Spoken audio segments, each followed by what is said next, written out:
What would happen if every human being on Earth disappeared?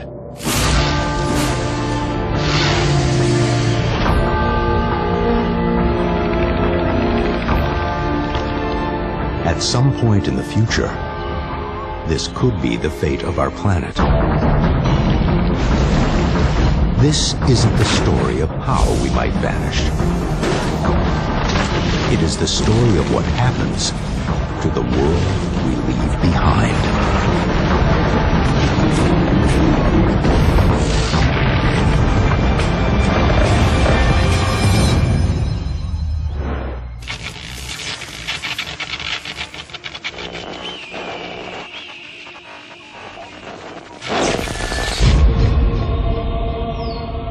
The disappearance of humans may seem like science fiction.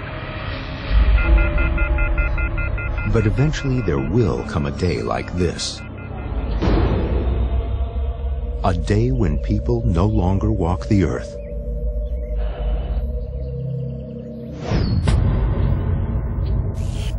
It's no great stretch to imagine humans disappearing from the face of the earth. Every generation has its tales of Armageddon or apocalypse.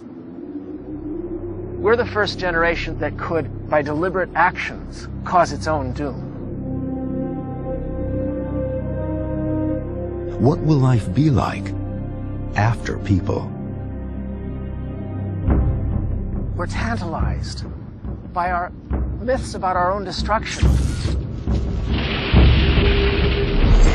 but also tantalized by the notion, hey, maybe it's the turn of someone else. What will they do if we're gone? What will the earth do when I'm gone? It's the most natural question in the world.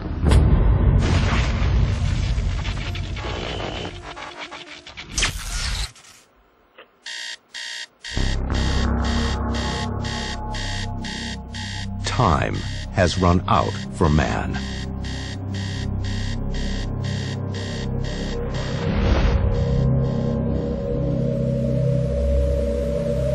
Our hold on the planet is over.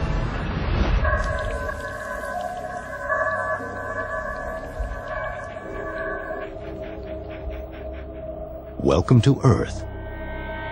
Population 0.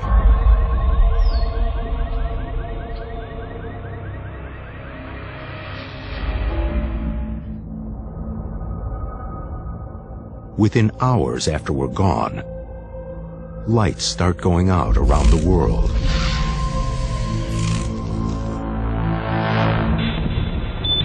More than 70% of power in the United States is generated by the burning of fossil fuels. The plant will only continue to produce electricity as long as the fuel takes to be consumed. If there's no one around to provide the new fuel into the generating plant, then it'll be quite quick before the lights start going out in cities all over the world. Nuclear power plants are unlikely to melt down.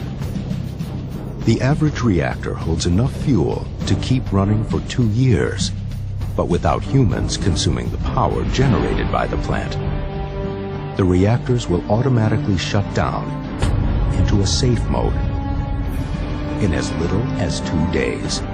Even wind generation can't last forever. The turbines require bearings and lubrication of those bearings in order to keep operating. If there's no one around to maintain the turbines, the electricity doesn't get produced. As generating plants go down, outages on the power grid contribute to a cascade of failure worldwide. After a few weeks, the planet is plunged into a deep darkness it has not experienced since humans first huddled around campfires. Perhaps the last glow of artificial lights on Earth will be seen in the American Southwest.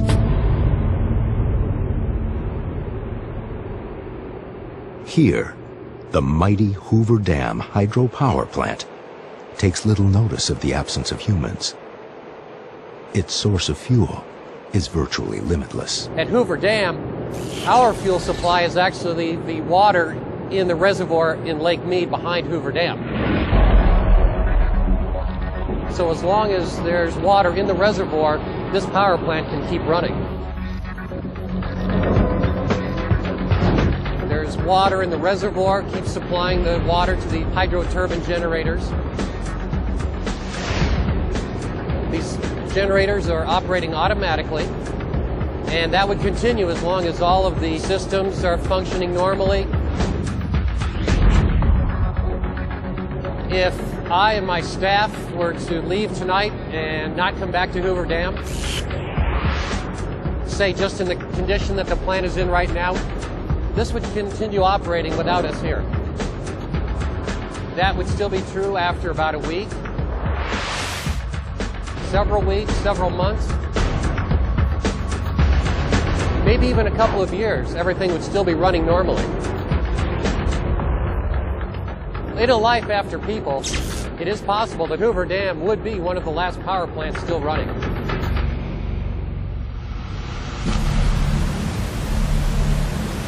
As the power goes out around the world, other systems are also quickly beginning to fail. Beneath all major cities, there's a complex network of underground tunnels. And these are there for drainage purposes or for cabling purposes, and in the case of the big cities, for transportation as well.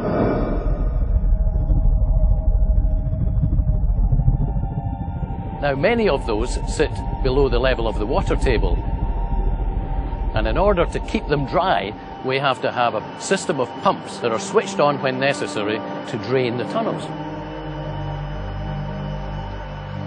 Deep within New York City subways, more than 700 pumps constantly struggle to keep out a flood of groundwater, an average of 13 million gallons a day. Now, if all these people were not around, there would be nobody to switch the pumps on. It's estimated that the tunnels would fill with water in about 36 hours.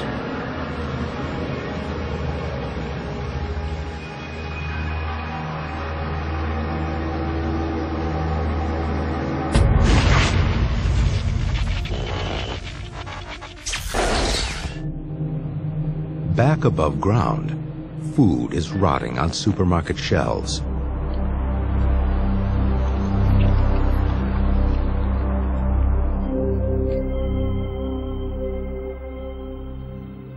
Home refrigerators become nothing more than containers for decaying food. But meltwater from defrosting freezers may provide a temporary lifeline for some of the creatures we've left behind. What will be the fate of our family pets once there are no humans left to care for them? Right from the get-go, there's going to be a massive die-off of dogs. The instant that humans are gone, they're not creating the debris or producing the food that the dogs are living on.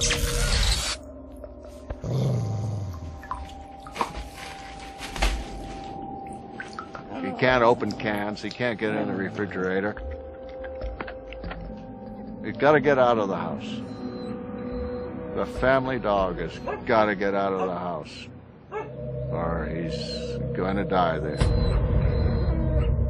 And once he gets out, he's got to go to some source of food.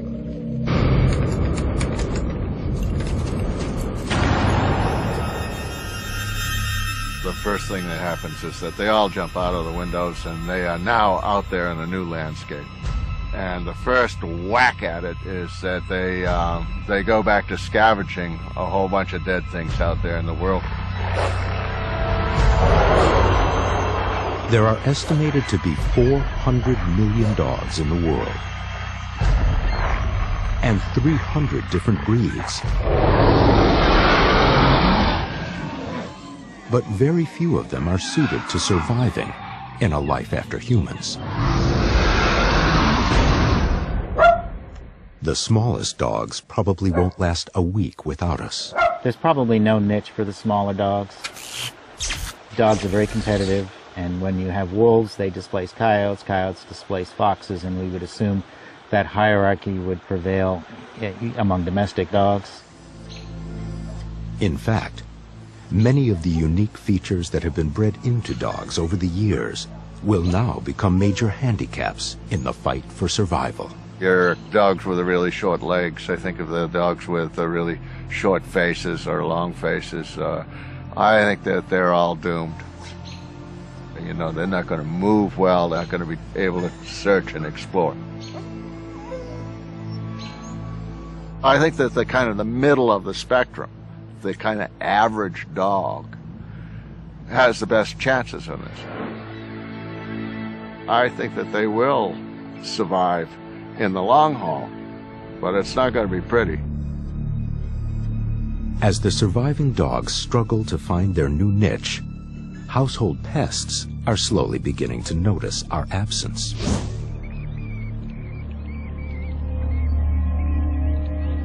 Those ubiquitous little creatures, rats and house mice, that would seem to be able to exist without us, are surprisingly quite dependent on our food supplies.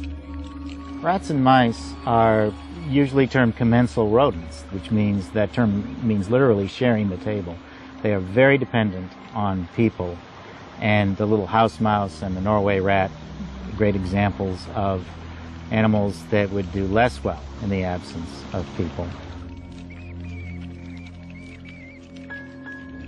In the initial weeks after people are gone, they will raid pantries in homes and grocery shelves in stores.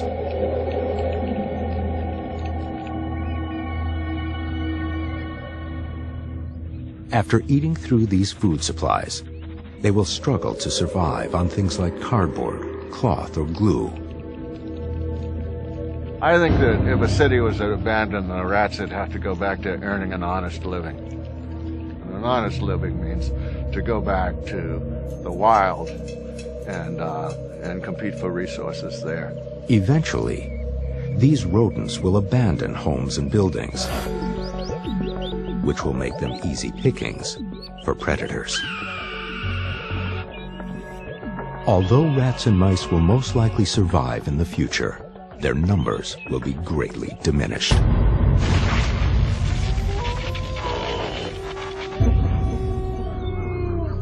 After 6 months into a life after people, urban areas are already taking a turn for the wild. Predators would return very quickly in the absence of humans because we suppress them. We create conditions that either work against them or we deliberately go out and remove and destroy them. They would come back very quickly.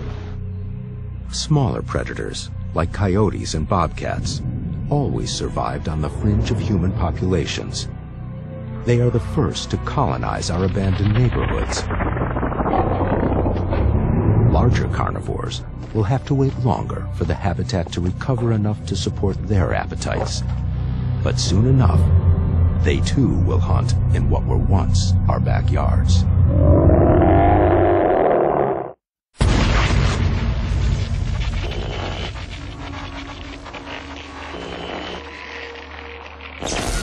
One year into a life after people, towns and cities are still recognizable, but nature is beginning to reclaim her old turf. One of the first great physical effects in the absence of people would be the transition of the impervious surfaces, the parking lots, the roads, into places that supported and then had an abundance of plant life. Any place where you have sunlight that's hitting, you're probably going to get some plant growth.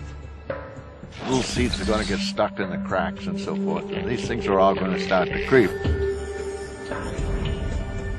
Plants are wonderful that way. They can destroy things in matters of, few years.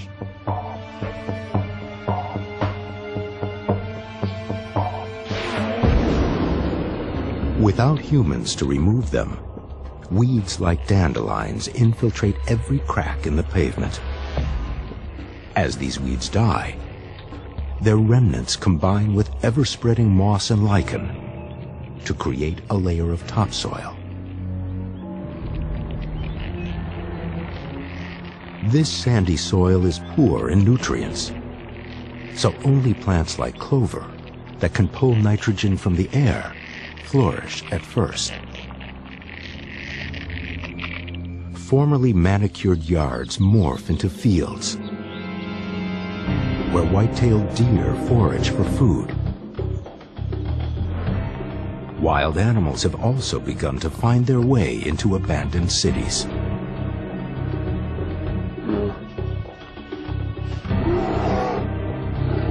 Man's supposed domination over nature has proven to be quite tenuous.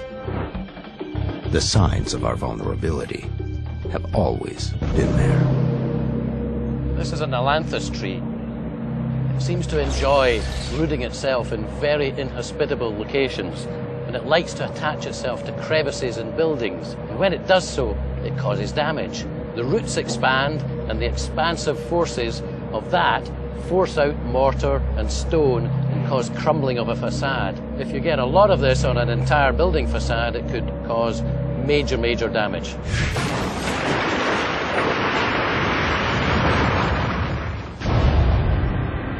As nature battles back, even man-made Goliaths like Hoover Dam aren't invincible. To harness the power of this river took 21,000 men and 5 years of hard labor. But 1 year after people, its 17 massive and seemingly indestructible generators are about to be brought down by an organism the size of a human thumbnail.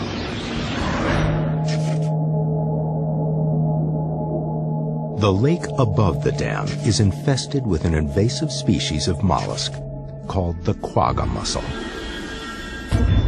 This stealthy invader from Eastern Europe had no natural predators in North America, other than the humans tasked with scraping it from the grates and pipes it colonizes. The mussels attach themselves to the inside wall of pipes, and they're very prolific.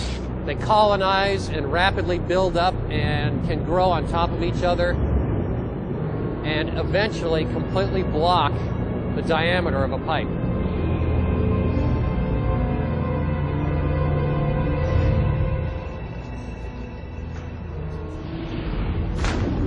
The small pipes that bring cooling water to Hoover Dam's generators make perfect homes for these creatures. And with no people around to remove them, they can spread like a cancer.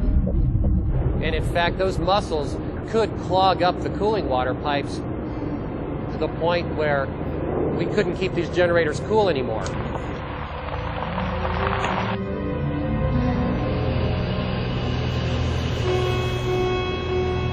And it would cause a high temperature alarm in the automatic control system. And that automatic control system would then start the shutdown sequence of that generator. Well, that would happen one by one to all of the generators at Hoover Dam, and eventually the entire power plant would be shut down. In Las Vegas, the last glimmers of man-made light on Earth relinquish the night to its primeval blackness. With the generators no longer running, no water at all is passing through Hoover Dam. And the Colorado River downstream begins to run dry. On the other side of the dam, the water has nowhere to go, and Lake Mead starts to rise. It would just keep building up in Lake Mead, and it would eventually get to the point of spilling over through the spillways on either side of the dam. Unchecked, nature's most powerful elements reclaim their supremacy on Earth. Triggered by lightning strikes, the wildfires that humans once battled so valiantly now rage unchecked.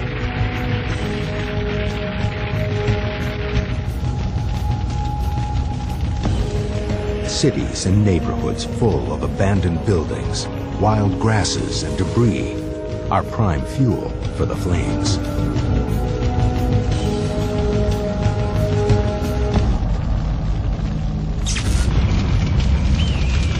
Chicago burns. San Francisco's stately wooden Victorians are now only useful as kindling. And just as it did in the time of the ancients, Rome is burning again. As structures burn to the ground, charred timbers release nutrients into the soil, providing the next wave of plant life with the nitrogen it needs to grow and thrive.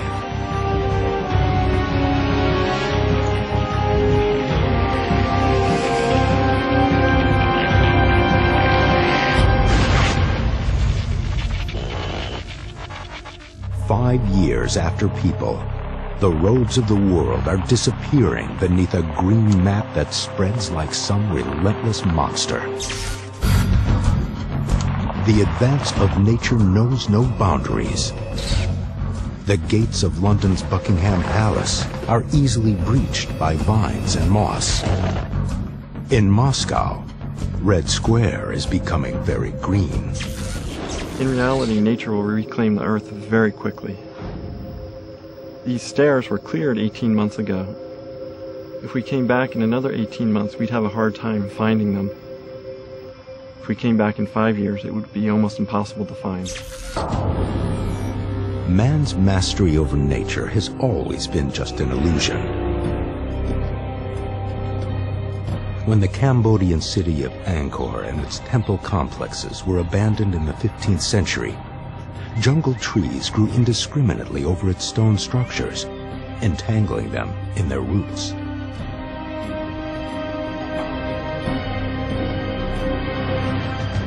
Now, without armies of gardeners and repairmen, modern cities are laid bare to nature's revenge.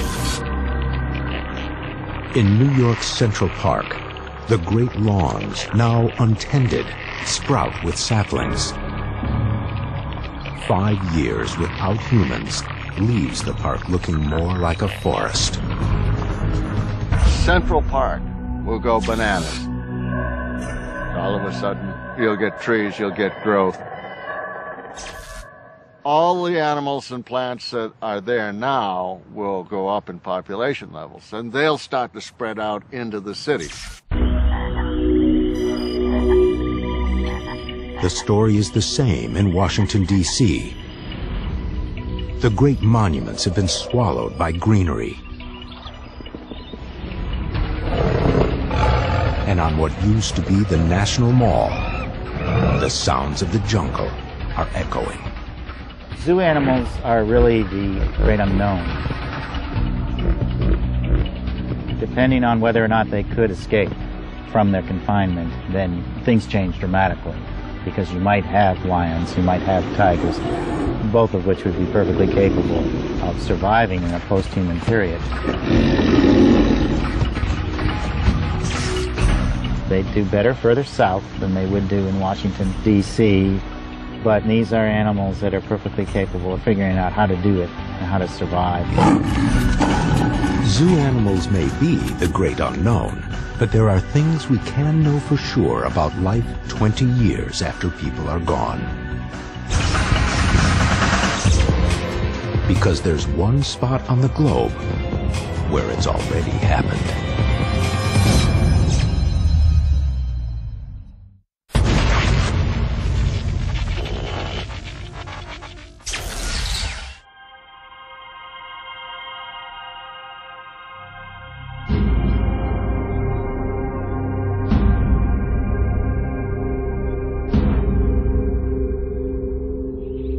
It's 20 years into a life after people.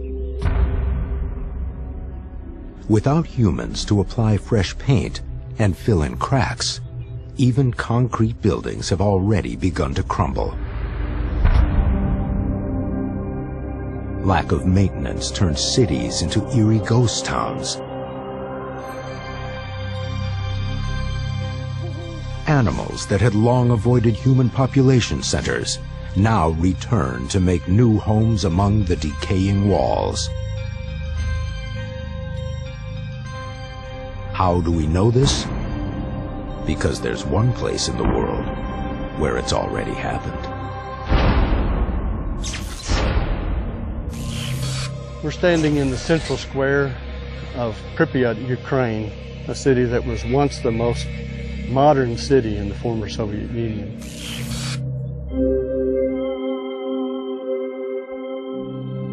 For 20 years now, this city has been sitting abandoned, and it really gives you a picture of what would happen if people are removed from a place of normal civilization.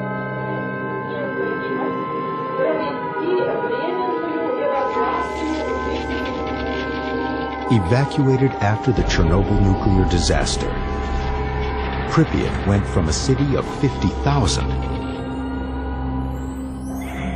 to a ghost town overnight.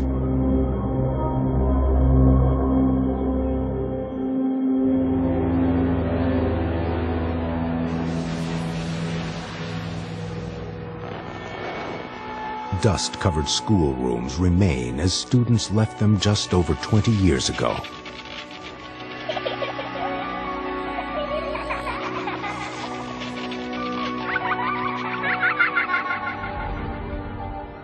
Vegetation pries apart masonry as it crawls over buildings.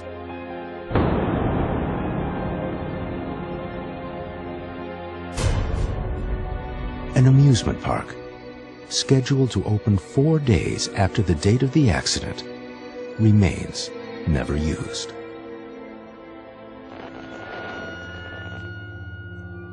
The park's Ferris wheel accumulates rust rather than riders.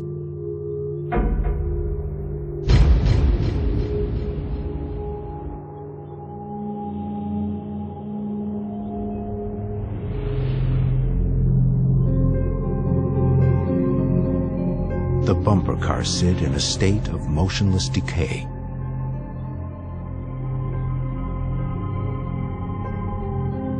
Pripyat has provided an amazing and rare opportunity to see what happens to a man-made city when humans disappear.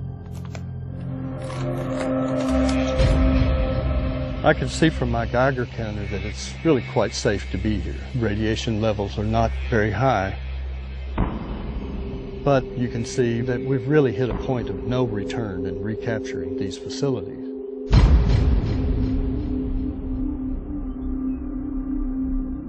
We're in what was the cultural center of the city of Pripyat. And indeed, this was a place where friends gathered, where there would be celebrations, there would be balls, there would be music, there would be dancing, there would be performing on the stage here behind me. But after 20 years, the forces of nature have started to decay this facility. This concrete Soviet facade may look imposing, but it's no match for the frigid Ukrainian winters. As the temperature drops below freezing, water that has accumulated in cracks expands, exerting bursting pressure that pulls apart the masonry. As vegetation grows unchecked, the roots spread through foundations and stairs. These roots suck in moisture that makes them expand and grow. Like miniature hydraulic jacks, over time they slowly push apart the concrete. This is only 20 years. Can you imagine what this facility will look like after 200 years?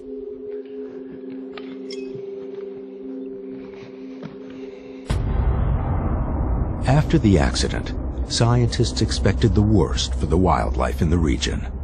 Most of the trees in a 1.5 square mile area around the nuclear plant were killed off by radiation. Many animals died. But incredibly, the effect of the absence of humans for 20 years has outweighed the initial damage caused by the nuclear nightmare.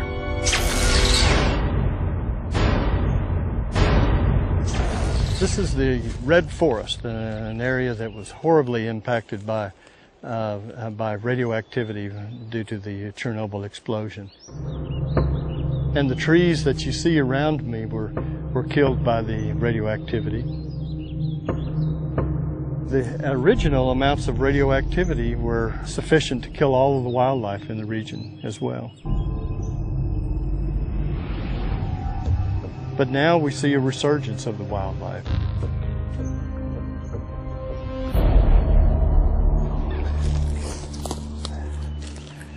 As an example of how wildlife has prospered here, we see here we have an antler from a red deer, and obviously a fairly large and healthy red deer.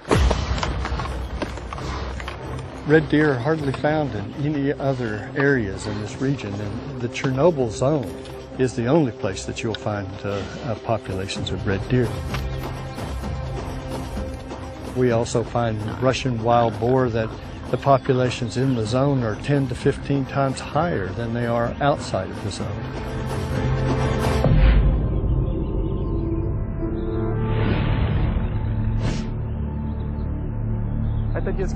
We're now at the kindergarten of Karpachy village, not far from the Chernobyl station.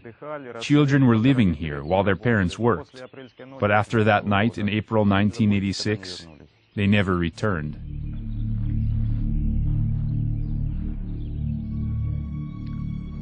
We are in what was formerly a bedroom in this kindergarten, where children used to sleep and rest. Now there is a certain emptiness here. All these windows are broken, but the room continues to live on. Birds fly in here and sit on these bars. We even found evidence that an owl comes here. An owl, it regurgitates food, fur, bones, and feathers.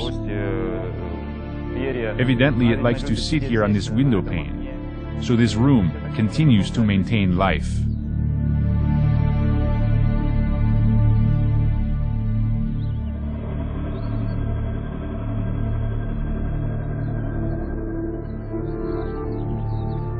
Even trees, which had proven especially vulnerable to radioactive fallout, are finding new homes in the evacuation zone.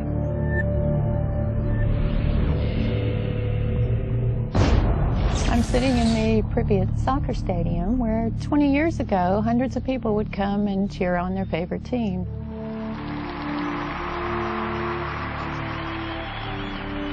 And you can imagine the laughter, the sounds of the crowds here, the activity on the field, which 20 years later is barely discernible.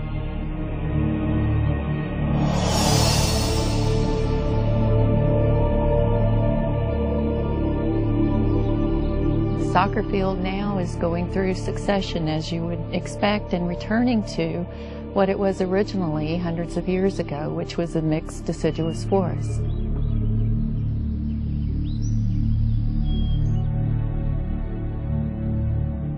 I grew up in a town about like this, and I used to enjoy riding bumper cars like these about a half a world away. And it seems pretty sad when you look now and you see what's become of this beautiful city of Pripyat, and that people will never live here again.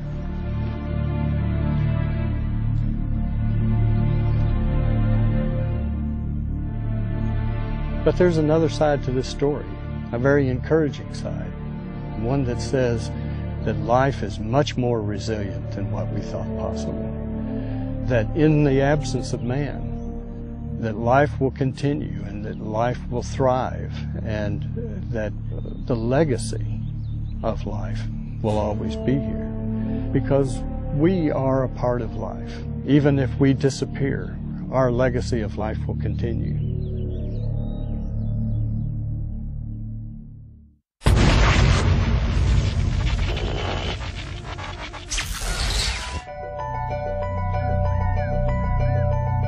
It's 25 years into a life after people. Out in the country, nature is beginning to erase all evidence of man.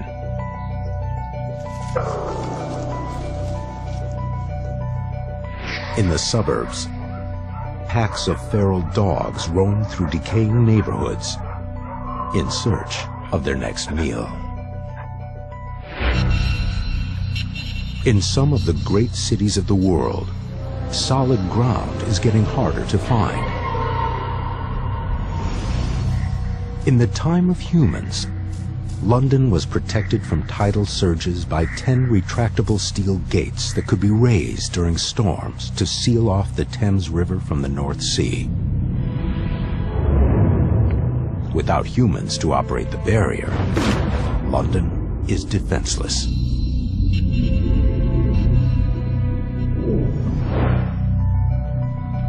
Another low-lying city, Amsterdam, meets the same watery fate.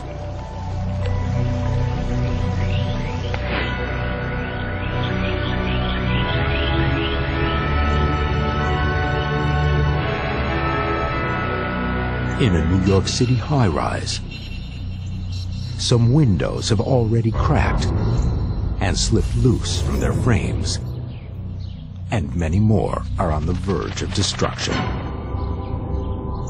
After a quarter-century of exposure to moisture and heat without maintenance, the normally flexible window sealant has become rigid, locking this window to its frame. As the metal frame expands and contracts with changes in temperature, it induces stresses on the glass, which cracks and plummets to the sidewalk below. After a few of the windows fall out of a building like this, then the wind pressure effect changes dramatically. As well as external pressure coming onto the building, you also get suction, and that aggravates the problem, so more of the panels are likely to fall out. Through these gaping holes, the building fills with windswept debris.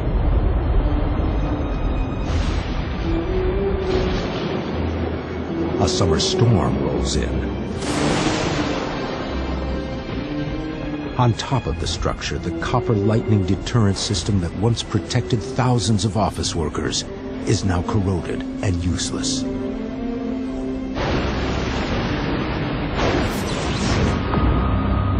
A lightning bolt turns the tower into a raging inferno.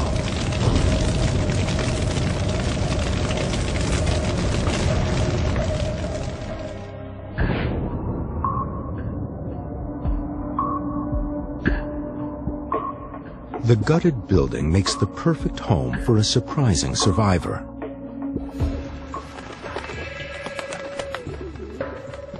Although pigeons once relied on the handouts of humans, they have done just fine in 25 years without us. Pigeons are survivors. They can live in the wild. They do live in the wild still.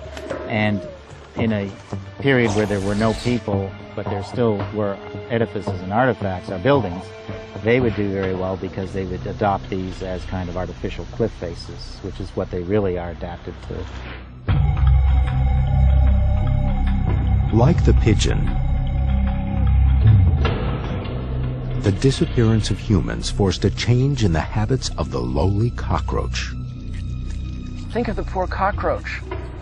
After they gorge upon our surplus when we're gone, they'll mourn us. They'll be sorry. But the mourning won't last for long. While cockroaches thrived on our scraps, they can also eat book bindings and cardboard, and any rotting organic matter, including dead leaves and roots. While food isn't a problem, roaches also need warmth, the kind that humans had always supplied, through artificial heat.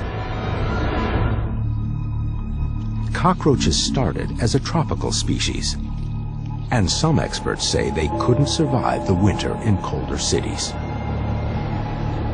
But it's hard to bet against a creature that has seen the dinosaurs come and go. Cockroaches are extremely adaptable. They've been around for 300 million years. If I had to bet, I'd put my money on them being able to survive in one form or another. The first winter after humans did witness the die-off of some cockroaches. But many more moved underground to find warmth until milder temperatures returned. In an abandoned downtown, devoid of insecticides, overrun by vegetation, and with a rising water table, this former pest is now enjoying a golden age.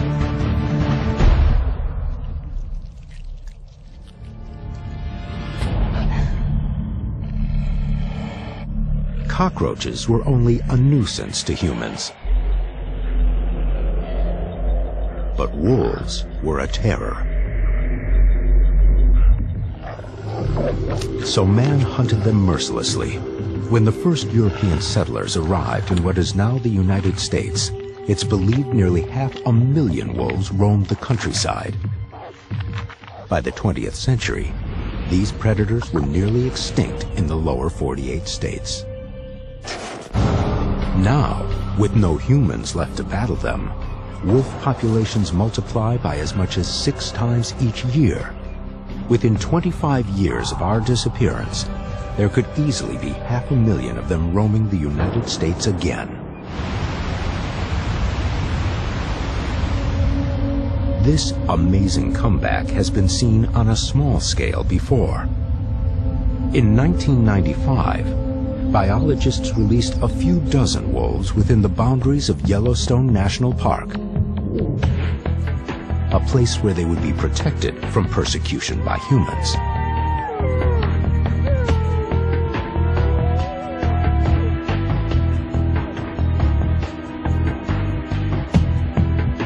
Within a decade, a few dozen had multiplied into 1,500. And the wolves quickly spread out from their release point to occupy territory throughout the states of Wyoming, Montana, and Idaho. It'll be fast. And if you can start with just a few dozen wolves and in the course of 1 decade have a population of 1,500, and you can have a geographic expansion where they've filled up a big chunk of a 3-state area, and these are big western states, yeah, when the conditions are right, they can recolonize pretty rapidly. Could we see them in Manhattan or Chicago? As soon as the deer get there, the wolves will be right behind them.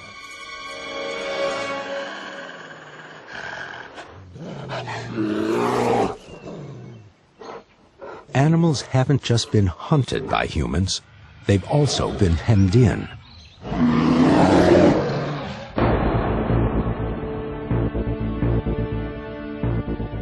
There are over 3 million miles of paved road in the United States alone. And it's no coincidence that many of them cut right through the paths animals use to get from place to place. The things that make a landscape good for animal movement also make it easy to engineer a road into that location. So we've cut off pretty much all major migrations in North America. Asphalt and automobiles wreak particular havoc on the grizzly bear.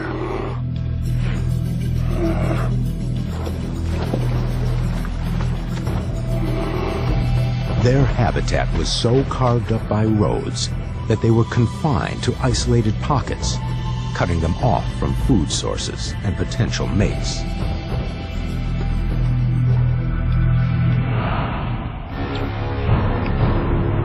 In a life after humans, roads are no longer barriers for the grizzly. Instead, they are pathways, trails that lead them back into the heart of their former range.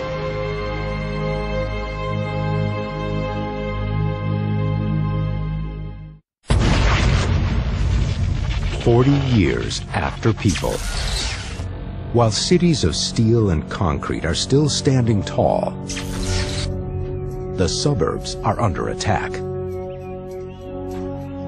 Roughly 90% of all homes in the United States have wood frames, while some have burned. Others are now being devoured.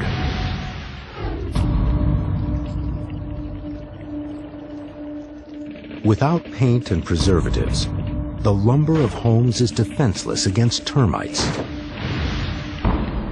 Termites feast on cellulose, the basic building block of wood, and their appetites are relentless. Some colonies can eat as much as 1,000 pounds of wood per year. In this destructive advance, the termites aren't working alone. The process we know as rotting will occur when the wood gets exposed to the elements. And this rotting actually is a more complicated process. It's a process by which microbes attack the wood and release carbon dioxide and methane to the atmosphere. If humans were to leave, it would be a matter of decades before most structures that had significant wood components would start to decay. Faced with the two-pronged attack from termites and rot, the beams that hold up the roof give way, and the boundary between inside and out that had once been so important to the humans who called this building home is forever erased. Other substances like this mortar and rock are going to last longer than several decades, but they'll still crumble through natural chemical and physical weathering processes, and eventually these walls will fall down as well, and there'll be no remnants. Now, nature will act quickly to swallow up these ruins. This crumbling house in Baltimore's Druid Hill Park was once home to the caretaker of the city zoo. It looks like this building has been abandoned for more than 100 years, but in reality, people have been living here up till 40 years ago. It's amazing how quickly the vegetation has reclaimed the area. The vines have started to climb up the walls, the trees are growing into the structure, and they're both physically pulling the structure apart and chemically dissolving it.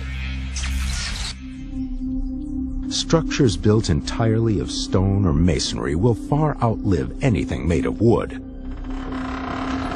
Exactly how fast they will crumble depends on their environment.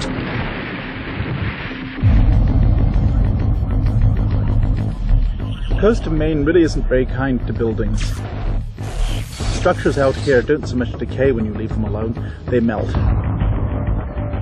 These structures on Black Island, Maine, used to be part of a granite quarry whose stone was used to build and decorate cities like Boston, New York, and Philadelphia. It was abandoned around 1920.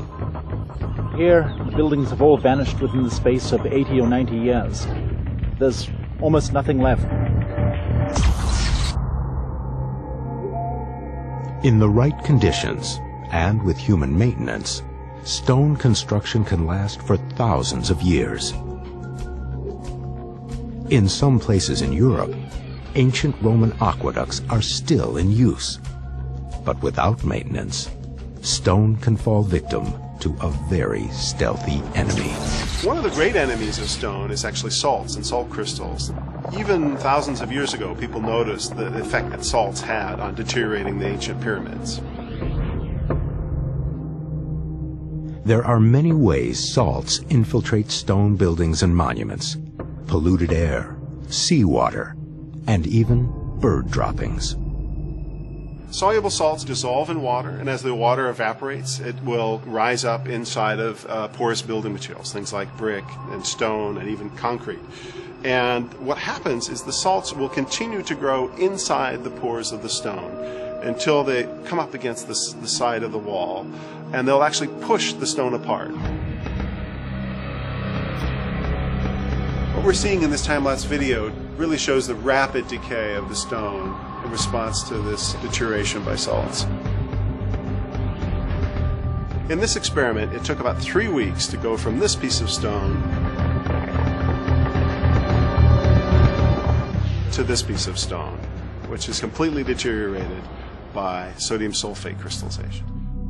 3 weeks in this accelerated aging chamber are equivalent to a few years in the harshest of environments, or a few decades in a more benign desert climate. If we could see microscopically what's going on inside the pyramids, this is what would be taking place. You could actually see the salts deteriorate the stone. Although not immune to decay, the pyramids have survived for nearly 5,000 years because of their sheer volume and their hot, dry desert environment. Too massive to be destroyed by either man or nature, The pyramids of Giza were the only one of the 7 wonders of the ancient world to survive into the modern era. Many ancient monuments have survived only because of human maintenance throughout the centuries. The Sphinx was uncovered and restored for the first time back in 1400 BC. Modern experts who have studied the Sphinx predict that without human intervention, deterioration from salts and wind erosion could render it a pile of dust within 500 to 1,000 years.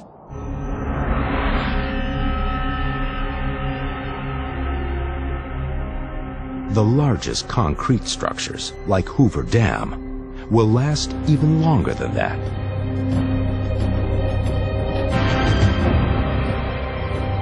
Hoover is so thick that over 70 years after it was constructed, the concrete deep inside was still curing. But of the 15 tallest dams in the United States, only 10 are concrete.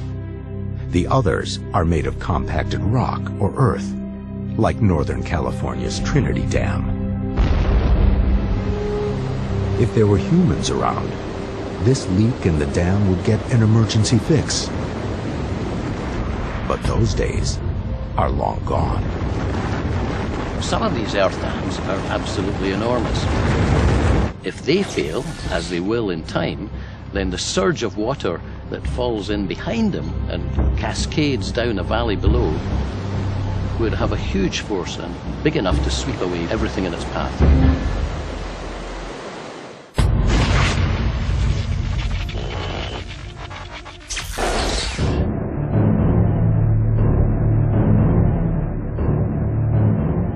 "50 years after humans, the strain of neglect is beginning to show on even the best designed of man-made structures.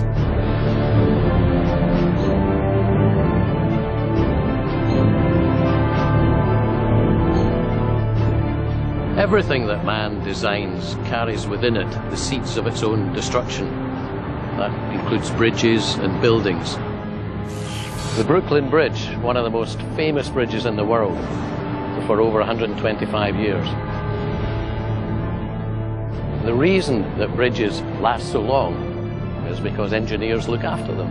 They inspect them regularly, they maintain them, they paint them, they replace pieces that need to be replaced. Without people, without engineers, the deterioration process will accelerate dramatically. The most vulnerable parts of a suspension bridge are the steel vertical hanger cables. These have been tested in the laboratory, fortunately not in the bridge, but what you see is a classic kind of a failure that occurs in these wires. These are the individual wires, all right? That's an individual wire. That probably has a tensile strength that's maybe 200,000 pounds per square inch. That's a very high strength steel. As strong as they are, these cables have a fatal flaw. It's the stuff they're made of. Steel is a mineral that comes from the earth. It's mostly iron. So it's probably 95, 98% iron. Exposed to moisture in the environment, iron will start to revert back to the minerals it came from. Ashes to ashes, dust to dust. It's going to go back home. It came from the earth as iron oxide of some form, and it's going to go back. This is the process we know as corrosion, and you see it wherever steel is exposed to moisture. The enemy of steel is corrosion. The problem is keeping the water out. Part of that is maintenance. If you don't maintain them, you will get corrosion. Completed in 1883, the Brooklyn Bridge cost $15 million to build. Over the last 2 decades, $3 billion have been spent maintaining it and the other bridges over the East River. In the time of humans, the Brooklyn Bridge was continually maintained and fully repainted roughly every dozen years. While across the country in San Francisco, the Golden Gate Bridge was protected at all times by a vigilant brigade of 17 ironworkers and 38 painters. What do they do all the time? They will tell you, we paint this bridge continuously. What happens when that stops? I can tell you what happens when that stops. The cables begin to rust, the paint peels off, the wires begin to break, and they'll come to a point where the bridge is going to come down.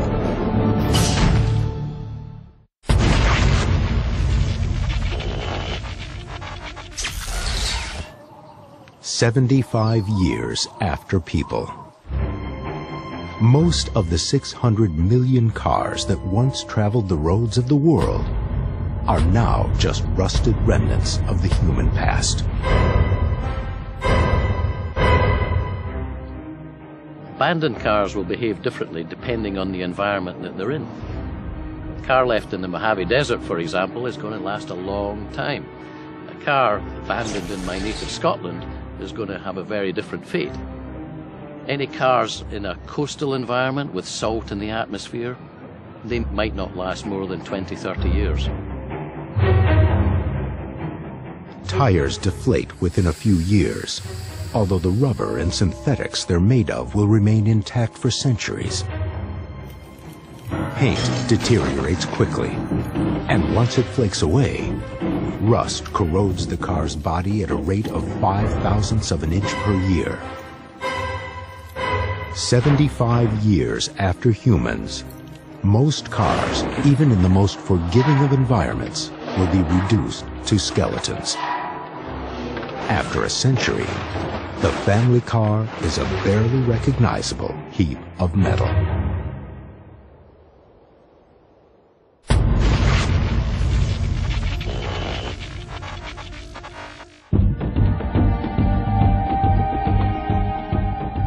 It's now 100 years into a life after people. The Brooklyn Bridge, which had stood for over 125 years with people, can't survive even a century without them. As the cables fail, the deck and railings begin to warp and sway. The deck pulls free, and the roadway spills into the East River.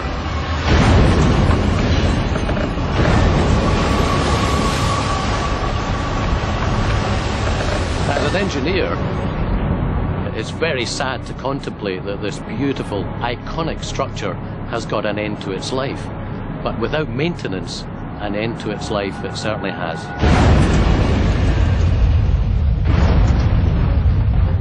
How exactly do bridges fail? Once corrosion starts, the wires begin to crack. And the wire doesn't have to have a very big crack before it breaks, maybe a third of the way through. But you may wonder, what happens when they fail? How do they fail? Do they just break, or what do they do? And the answer is they tend to shred and fail with individual strands starting to fail and then kind of cascading, and a whole series of wires then begin to break. A suspension bridge like the Golden Gate can survive the weakening of one of its vertical cables. But once 2 or 3 start to go, the whole bridge is in jeopardy. Twisted steel crashes into the waters below. It's going to be gone. 200 years? I doubt it will last 200 years. The bridge is going to be in the drink. If some of our largest structures have already failed after 100 years, can there be any hope that our civilization will leave a permanent mark after we're gone? What will remain of the records of our history and culture 100 years after people? Our vaults contain our most precious materials, and their biggest enemies are temperature and humidity. As long as their long-term storage is kept at these very controlled settings, we feel assured that the materials will be lasting a long time. Stored under ideal conditions, paper and film both have an estimated shelf life of 200 to 300 years. But expose them to the rigors of an uncontrolled environment, and that lifespan is cut at least in half. If all the power went off, probably within a week we'd see very big spikes in the temperature and humidity. In this hostile environment, cellulose acetate, the most common material used for films and photographs throughout the 20th century, begins to bubble and warp. All of that culture and history, from the landings on D-Day to Hollywood films and even your cherished home movies and photographs, won't last a century without the care of humans. So those precious images, given time, are going to end up like this. All of these are examples of various stages in the decay of cellulose acetate-based films, exposed to very high amounts of humidity. Essentially, these materials are finished. In libraries, the great repositories of our collective knowledge, the damage comes from microscopic invaders. Although we can't see them, mold spores are on all the surfaces around us, lying dormant, biding their time for the right conditions to strike. High humidity creates the right conditions. And so the situation is set up for the mold to really bloom.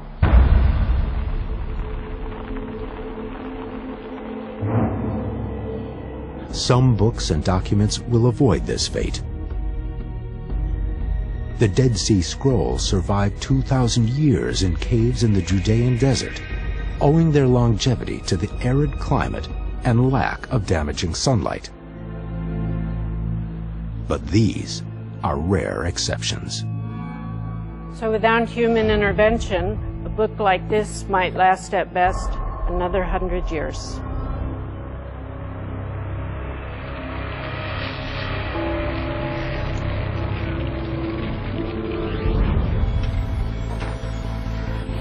Even our digital media won't last forever. Estimates for the lifespan of CDs and DVDs range from a few decades to a few centuries under ideal conditions. We know about the ancient Egyptians because what they left behind was engraved in stones. Our form of capturing knowledge, information, our history, our advancement is typically either in a computerized form in a CD or in a printed paper like this. What we have here is something that will degrade over time. It will not last for thousands of years like what the ancient Egyptians left behind. It seems pretty ironic that with all of our advances, we still have not come up with anything as durable as clay tablets and stone tools.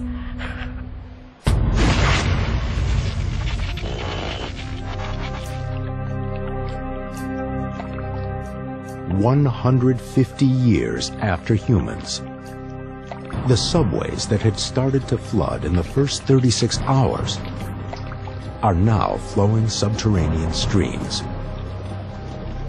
The beams and archways that hold up the roofs of these tunnels are on the verge of collapse. Now, these tunnels are not far below street level. These columns are supporting not just the roof of the tunnel, but the street above. And in time, if these tunnels are inundated and flooded with water, corrosion will start to take hold and we'll start to see collapses. The tunnels echo with the sound of cracking steel and cement, as the streets above are sucked into the underground.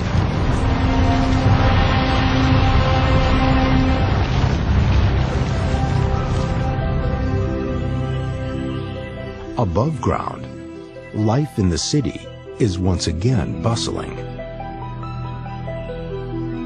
Vines have grown up the sides of abandoned skyscrapers, adapting to feed off rainwater that pools in crevices and on ledges. These vines all start up, and the vines have little branches. It'd be nice if they produced for fruit or something that was edible. We got to have a plant with some fruit or, you know, some source of energy for animals. And then you would get this vertical ecosystem out there, and you would get birds nesting in there. You get things hunting in through there. You could have snakes there. You could have all kinds of things.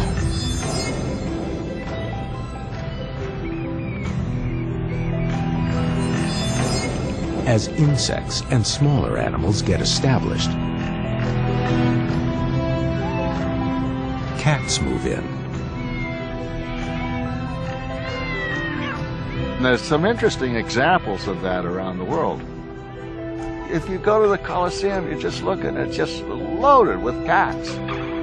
And old tombs and old catacombs and so on get loaded with cats that use this as a living space from which then they radiate out during the day. These felines are the descendants of our former house cats. Immediately after people were gone, they replaced their human-supplied diets with field mice and small birds. Hunting out in the open was hard work. But up here, the pickings are easy. Now, they live their whole lives high above the city, finding all they need to survive without ever having to touch the ground.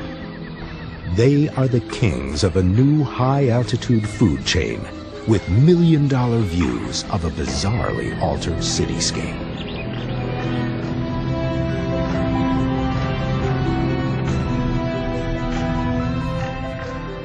I could picture New York City with all the buildings covered with vines, you know, hawks sailing around. It'd be lovely. It would be absolutely lovely. For cats, life in this new environment could eventually lead to some strange adaptations. I suppose if you wanted to be really imaginative about it, you could say that eventually they could be like flying squirrels and so on. They could glide from places. The possibility is always there for some imaginative responses to this unusual environment. While some cats have made a great leap forward, many dogs have reverted to the ways of their ancestors. Some that have interbred with wolves now prowl in packs to bring down larger prey.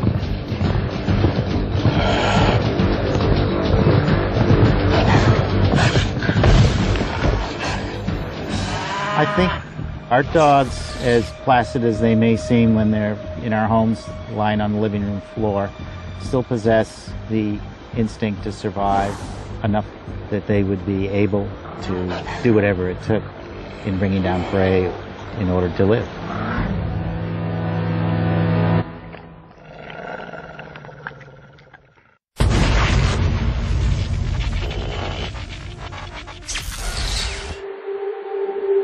"150 years after people, the oceans are teeming with life. The creatures of the sea have welcomed the disappearance of mankind. Historically, we've treated the oceans in two strange ways at the same time. A pantry and a toilet.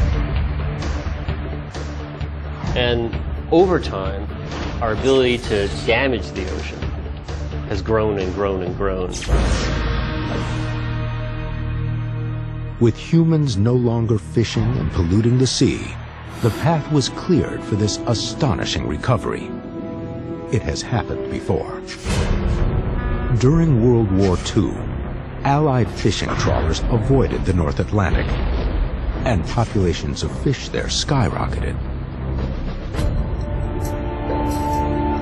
And here, the basic biology of these kinds of animals is working in our favor, because animals like this sunfish can produce millions of offspring in a year, much more than an equivalent-sized terrestrial animal like a cow.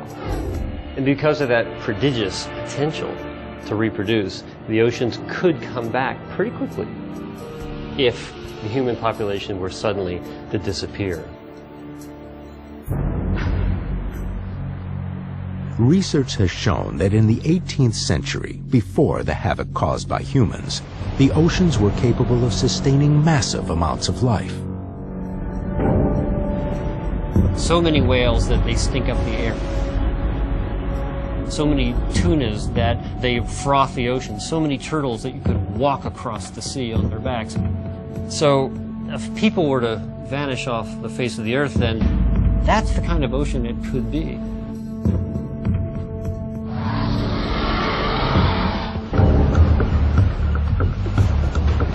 Seagulls are also flourishing, but it has been a treacherous flight. The abundance of food from humans had allowed gull populations to explode beyond what nature could normally support. We humans are a pretty messy species, and for a very long time we had open landfill dumps where, as far as we were concerned, all the stuff that wasn't fit to eat was just thrown out. But from the gull's point of view, this was an amazing free lunch counter. So you had a lot of birds that probably wouldn't have made it through their first winter if they'd had to feed for themselves. Suddenly they had all this free food available to them. An immediate consequence of a world without people would be some very hungry gulls who would be very voraciously looking for other things to eat. After an initial die-off, the remaining gulls took advantage of the recovering oceans, where plentiful schools of fish erased any memories of the human-manufactured feasts they used to enjoy.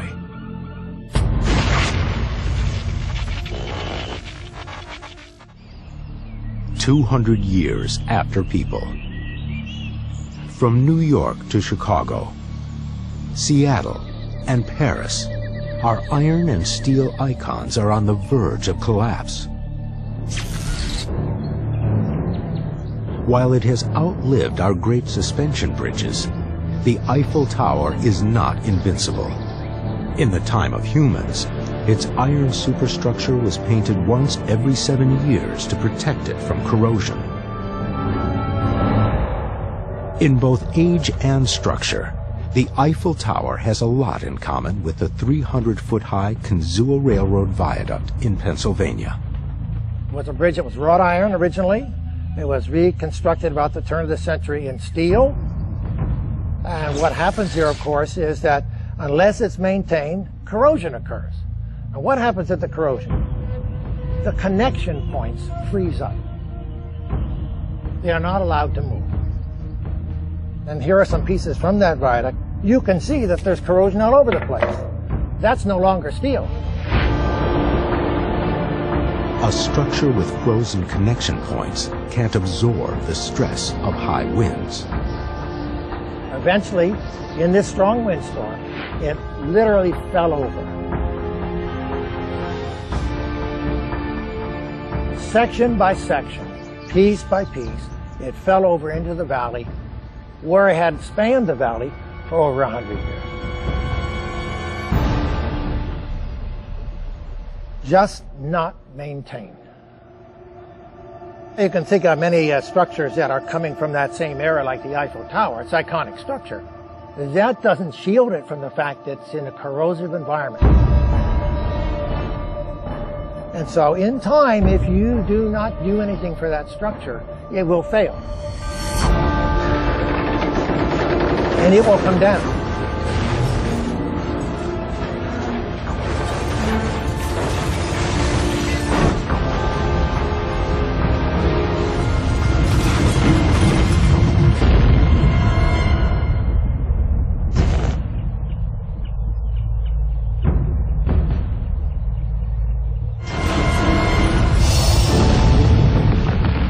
The time between 1 and 300 years after people will likely be the era of the great collapses worldwide.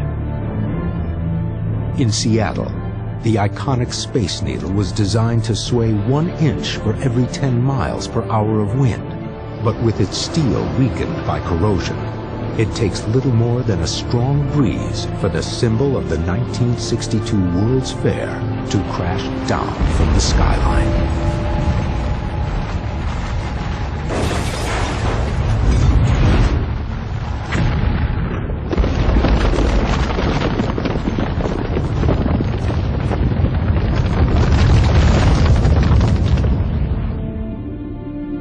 When humans disappeared, sea levels were already on the rise. In Manhattan over the centuries, saturated soil around the Empire State Building's foundation pilings have allowed the building to lean. Once a building strays from the vertical, then gravity forces are also acting against the structure, increasing the stresses at the base of the building. Now, we're unlikely to see a skyscraper fall like a tree in the forest, but once it does start to incline, gravitational force will cause the top of the building to collapse downwards on top of itself. Decay has also overtaken the city of Chicago, the birthplace of the skyscraper.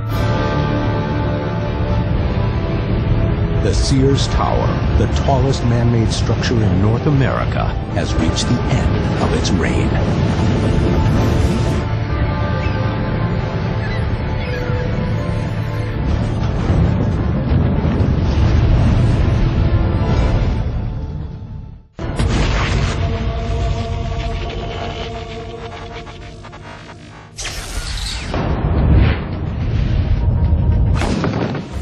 The first 500 years after people has been an era of decay and destruction.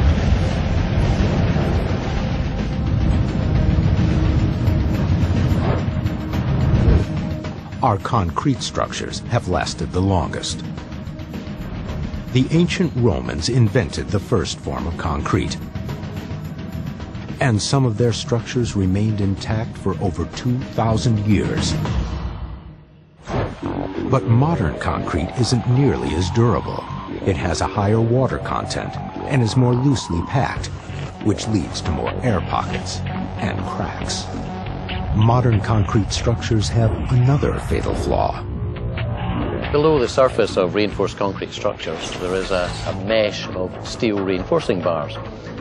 They don't corrode because the concrete maintains an alkaline environment around them. Now, when that alkalinity breaks down, as it will in time, then the steel will start to corrode. As the steel rebar rusts, it expands to 3 times its original volume, creating an outward pressure that causes the concrete to crumble.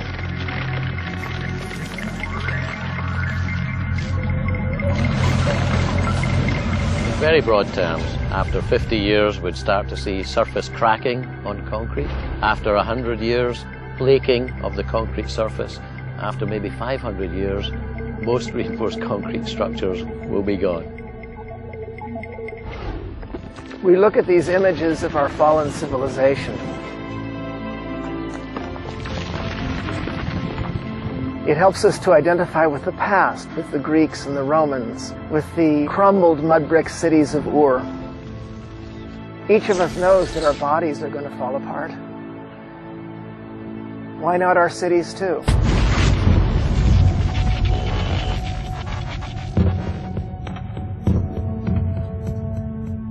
A 1,000 years ago, 6.5 billion people called this planet home. By the early 21st century, more than half of them lived in cities.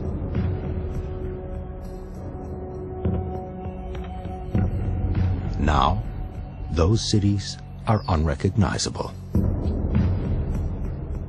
After maybe 1,000 years or so, the scene behind me would be very, very different. There'd be very little evidence of buildings, very little evidence of the activities of man. What we would see would be a jungle of vegetation. The future of cities in a life after people can be best imagined by looking to the past. This is Moneta Street in Greenwich Village. Most New Yorkers might come here and wonder why it curves like this. It curves because once upon a time there was a stream here, Moneta Brook. There were more than 40 streams on Manhattan Island.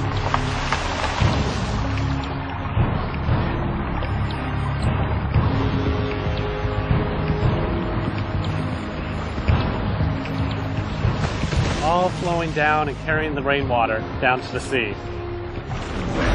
So what happens today? The rain falls, the snow melts, but it flows right along the street and down into that storm drain there. If there weren't people here anymore, there would be no one here to maintain the sidewalks and maintain the streets. They'd start to crumble up, they'd start to break apart. Trees would come back, vegetation would come back, and eventually the hydrological cycle would reestablish itself. And who knows, maybe Moneta Street might once again become Moneta Brook. Using historic maps and computer modeling, scientists with the Manhattan Project are rediscovering what Manhattan Island looked like when explorer Henry Hudson first sailed around its shores in 1609. Here we are in Foley Square, the administrative center of New York City, and the location of the famous courthouse you see on TV. This place hasn't always had such colossal buildings and stony streets. Once upon a time, 400 years ago, the Collect Pond was here, the fresh water source for New York City, right behind me. There was a stream that drained down to the Hudson River shore, another stream to the East River, and there was this beautiful pond that was nestled in an amphitheater of hills. So what would happen if all the people were to disappear? The buildings, they would tumble down. The soil would start to reform, trees would start to grow out of them. They would become the new hills, the new amphitheater around this place. Nature would reestablish itself and slowly bring this place back into the green heart of what it means to be here on planet Earth.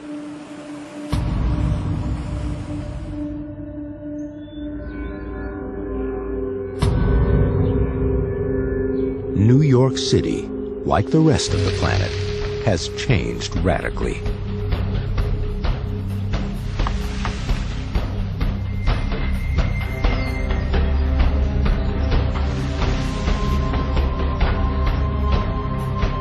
The transformation is most shocking in Times Square, as the once beating heart of the city is silenced by nature's onslaught.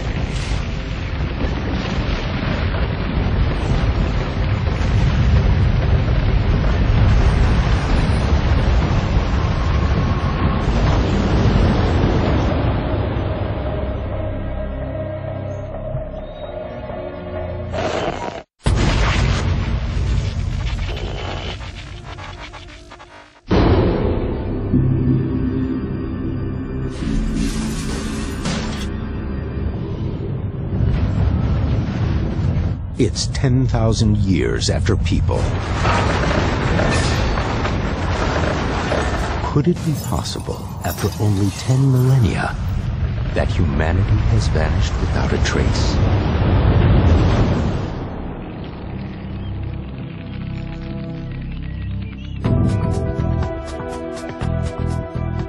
Human scientists once predicted that our history and culture would live on through our radio and television broadcasts, which carry on through the universe toward the infinite. Perhaps to be tuned in by an intelligent species on a distant planet.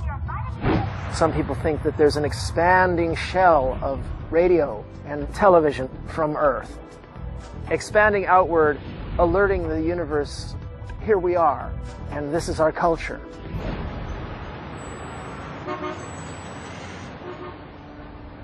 Unfortunately, recent calculations by, of all people, the SETI, Search for Extraterrestrial Intelligence group, has shown that all of this dissipates within 1 or 2 light years into noise.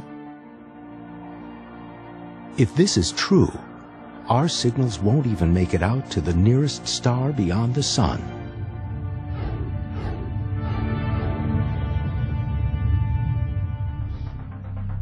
So what will remain 10,000 years after people to tell the story of the once great civilizations that walked the earth? Iron corrodes.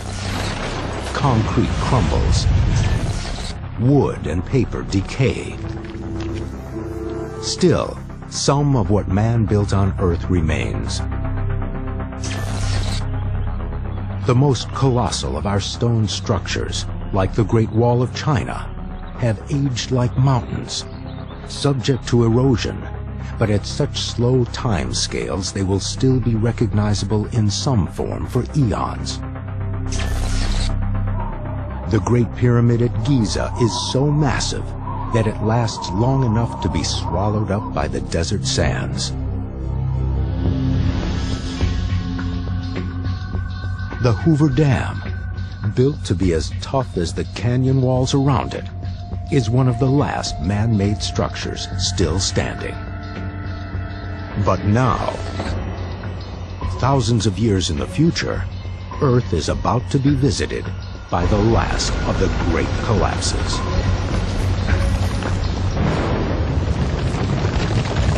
It's the environment that eventually wins. Earthquakes, sandstorms, rain.